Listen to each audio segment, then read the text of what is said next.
America जो पूरी दुनिया को लोकतंत्र और मानव अधिकारों का पाठ पढ़ाता है, वही अमेरिका आज खुलेआम ताकत दिखाते हुए एक देश के राष्ट्रपति को उनके ही देश से उठाकर अपने साथ ले जाता है, बिना उस देश की सहमति के, बिना अंतर्राष्ट्रीय कानून की परवाह किए और बिना संयुक्त राष्ट्र की अनुमति के।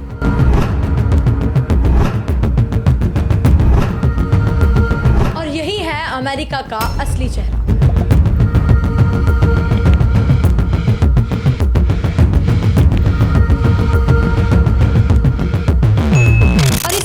के राष्ट्रपति डोनाल्ड ट्रंप आज नोबेल शांति पुरस्कार के दावेदार खुद को मानते हैं।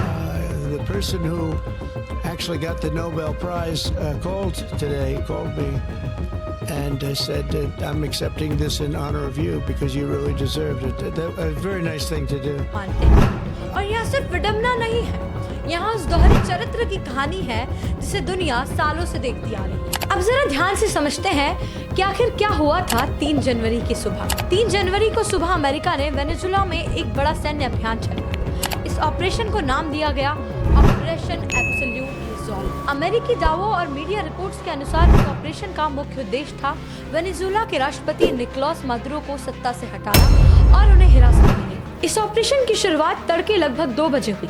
अमेरिकी लड़ाकू विमानों ने वेनेजुएला के उत्तरी हिस्सों में कई सैन्य ठिकानों को निशाना बनाया। राजधानी कराकस में मौजूद फ्रुटे ट्यूना सैन्य परिसर और ला कार्लोटा एयरबेस इस हमले के मुख्य लक्ष्य बताए गए। ये कोई सीमित कार्यवाही नहीं थी, यहाँ एक सुनियोजित और बड़े पैमाने पर किया गया सैन्य अभियान था। इसी ऑपरेशन के दौरान अमेरिका ने अपने सबसे गुप्त और खतरनाक बल का इस्तेमाल किया, डेल्टा फोर्स एक सामान्य सैन्य इकाई नहीं होती। इनका काम होता है गुप्त रूप से दुश्मन के इलाके में घुसना, लक्ष्य को पकड़ना और बिना किसी शोर के मिशन पूरा करके लौटा। इन जवानों को वर्षों तक अत्यंत कठोर परीक्षण से गुजरना पड़ता है।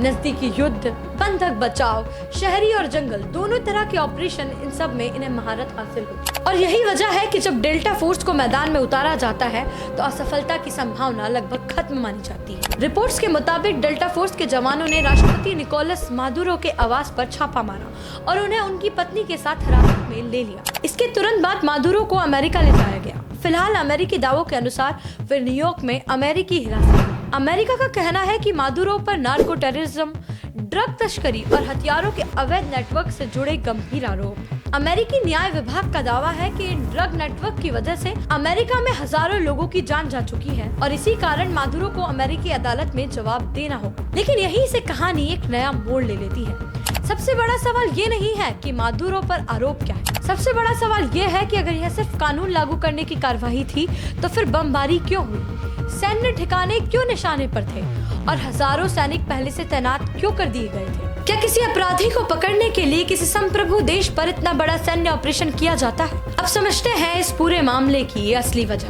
तेल और डॉलर।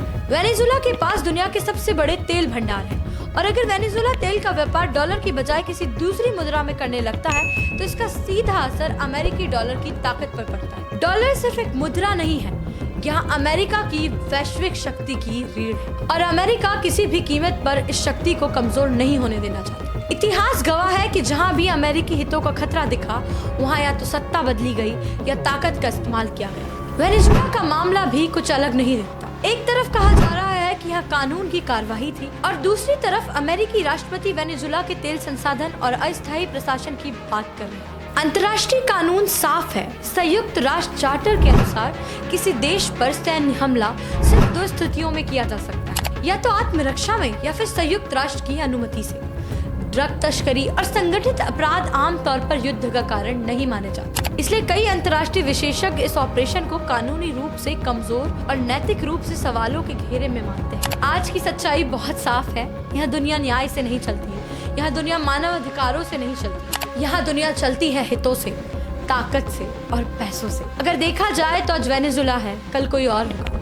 सवाल ये नहीं है कि अमेरिका सही है या गलत, सवाल ये है कि अगला नंबर किसका है। आज के लिए इतना ही। आप लोग देखते रहिए TFC मीडिया।